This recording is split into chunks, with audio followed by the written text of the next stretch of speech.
자, 오늘은 죄 용서에 대한 부분을 우리에게 강론하여 주고 계시면서 그걸 빚이라는 말로 이렇게 바꿔놓고 있습니다. 빚이라고 하는 것은 반드시 갚아야 되는 거죠. 그죠?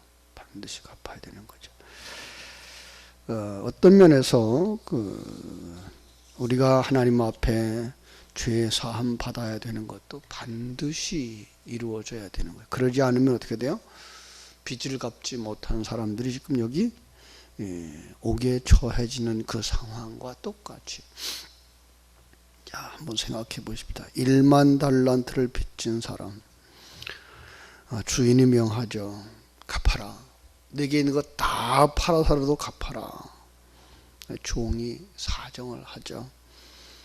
내가 갚겠습니다.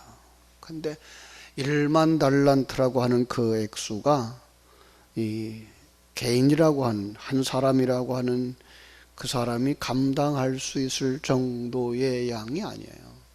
그것은 그가 대략 한 20년 동안을 먹지도 않고 마시지도 아니하고 일당을 다 갚아도 갚아줄 수 없을 만한 만큼의 돈이 1만 달란트라고 하는 거죠. 갚을 수가 없어요. 주인이 그걸 알고 어떻게 했다고요? 탕감하여 주었다. 이게 우리의 모습이라는 거죠. 우리의 죄, 우리의 어떤 것으로도 갚을 수 없을 만큼 큰 죄. 어떻게 된다고요? 반드시 지옥에 던져줄 수밖에 없는, 옥에 갇힐 수밖에 없는. 그런데 한번 생각해 보세요. 옥에 던져 넣으면 밖에 나와 있어도 갚을 수가 없는 사람이 옥에 갇혀 있으면 갚을 수가 있겠어요? 결산할 수 있는 조건이 전혀 아닌 거죠. 거기서 영원히 살 수밖에 없는 그런 상황을 이렇게 그림으로 그려내고 계신 거죠. 우리의 죄가 그만큼 크다는 거예요. 어떤 죄예요? 하나님을 배반한 죄. 하나님의 뜻을 불순종하고 사단의 뜻을 따라 살아갔던 죄예요. 앞에서 이야기했던 모든 이야기들이 계속해서 모아져 가면서 지금 우리의 상황을 더 절실하게 느끼도록 이렇게 성경은 만들어 가고 있어요. 이걸 보여주고 있어요. 그렇습니다. 그래서 주인이 어떻게 했다고요? 긍휼히 여기사. 하나님이 우리를 불쌍히 여겨주시고 긍휼히 여겨주시지 아니하시면 우리는요 그냥 지옥에 던져질 수밖에 없는 거예요. 있는 그대로 판단한다면 그냥 지옥에 갈 수밖에 없는 가련하고도 불쌍한 인생인 거예요. 자, 그런데 어떻게 됩니까? 주인이 불쌍히 여겨서, 긍휼히 여겨서 어떻게 했다? 탕감하여 주었다. 우리 죄인으로서는, 빚진 자로서는 전혀 생각할 수 없는 은혜. 여러분, 우리가 그런 은혜를 받은 사람들입니다. 우리가 아무리 잘난 체하고 아무리 참 우리가 받은 은혜에 대하여서 기뻐하고 감사하지만 그럼에도 불구하고 그 속에서 내 힘이 조금도 미치지 아니한 하나님의 은혜, 그 하나님의 은혜가 아니었으면 우리는 전혀 구원이라는 말 생각할 수도 없는 사람들. 여기에 우리가 정말 감사하고 감격해야 되고, 더 나아가서 우리와 같이 빚지고 우리와 같이 죄 많은 자들을 그 은혜의 자리로 인도해야 할 사명이 우리에게 있는 거예요. 그런데 그 감격을 가지고 있느냐, 그 은혜를 알고 있느냐, 그 다음 이야기가 우리에게 해주는 거죠. 자, 얼마나 감사하고 고맙다고 그랬겠어요? 그런데 이 28절부터 나오는 이야기 속에서는 그 종이 나아가서 또 자기 친구를 만난 거예요. 그죠?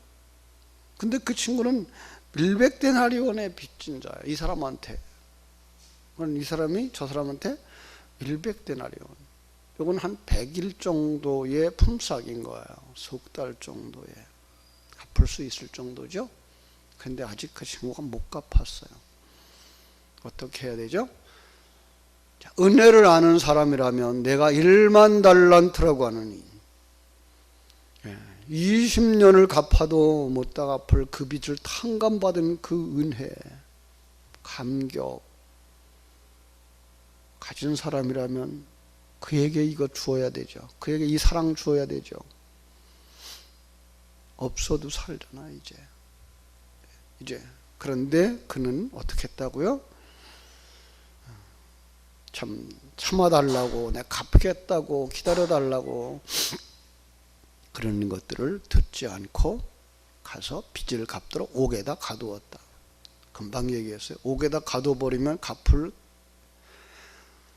여건이 없어요. 돈을 벌어서 갚아도 지금 갚지 못하는 형편인데 옥에 갇혀 있으면 이 사람은 갚을 수 있는 조건이 하나도 없어요. 그럼 영원히 그냥 옥에 갇혀 있는 존재가 되는 거예요. 똑같은 거예요. 뭘 모르는 사람이다? 은혜가 뭔지 모르는 사람이다. 죄 사함이 무엇인지 모르는 사람이다. 자기가 받은 은혜가 얼마나 큰지를 모르는 사람이다라는 거예요. 그 소식을 주인에게 누군가가 전했어요. 그랬더니 주인이 역정을 내죠. 이런 악한 녀석, 은혜를 은혜로 알지 못하는 녀석. 어떻게 했다고요? 다시 붙잡아다가 옥에다가 넘겼어요. 영원히 나올 수 없는 거예요. 성경은 이런 이야기를 통해서 네가 정말 하나님의 은혜 받은 자니? 라고 물고 계시는 거예요. 하나님의 은혜를 받은 자들이라면 은혜를 베풀 줄 아는 사람들이 되어져야 된다라는 말씀을 아주 가볍게 할 수 있지만 이렇게 큰 이야기를 통해서 우리에게 가르쳐 주시면서 너는 그 하나님의 은혜를 아는 자니? 라고 물쓰고 있어요. 근데 우리는 세상에 살면서 은혜를 은혜로 갚고 은혜로 여기는 것이 아니라 세상의 판단을 그대로 가지고 살아가요. 내가 내게 요만큼 줬으니까 나도 너에게 요만큼 준다라는 생각을 가지고 있는 거예요. 요즘 들어 더 그런 것 같아요. 우리 지금 장례식을 진행하고 있는 중입니다만은 그분이 내게 얼만큼을 베풀었는가, 나도 그만큼만 베풀어야지 이 생각 가지고 살아가요. 친구의 결혼식에 참여하면서도 그런 생각을 해요. 품앗이처럼. 세상의 이야기예요. 세상의 이야기. 우리는 어떻게 돼야 돼요? 은혜 받은 자답게 더 너그럽게 더 풍성하게 나누어 줄 수 있는 사람들이 되어져야 할 줄로 믿습니다.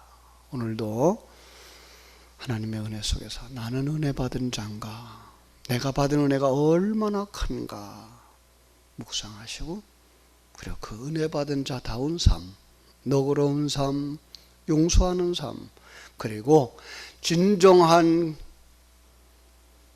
죄 용서는 어떻게 돼요? 진정한 빚의 탕감은 어떻게 돼요? 그 사람을 하나님 앞으로 데려오는 거예요. 내가 은혜를 받은 것처럼, 내가 죄 사함 받은 것처럼 저 사람을 예수 앞으로 인도해 와야 저가 완전히 빚 갚는 사람이 되는 거죠. 완전히 탕감받을 수 있는 사람이 되는 거예요. 또 하나, 나는 그렇게 큰 빚에 진 사람이었다는 걸 안다면 형제가 조그마한 빚진 자들에 대해서 그를 정죄하거나 그를 무시하지 않겠죠. 내 잘못은 큰 잘못인 것으로 깨달아 안다면 형제와 이웃을 그저 너그럽게, 저 사람들의 죄는 나보다 작아, 그렇게 보시고 그렇게 갚아갈 수 있는 이러한 믿음의 사람이 되셔야 할 줄로 믿습니다. 기도하겠습니다. 아버지 우리 하나님, 크신 은혜와 사랑을 감사하고 감사합니다. 주님께서 오늘도 저희들을 은혜 가운데 인도해 주셨으니 감사드립니다. 사람들은 나는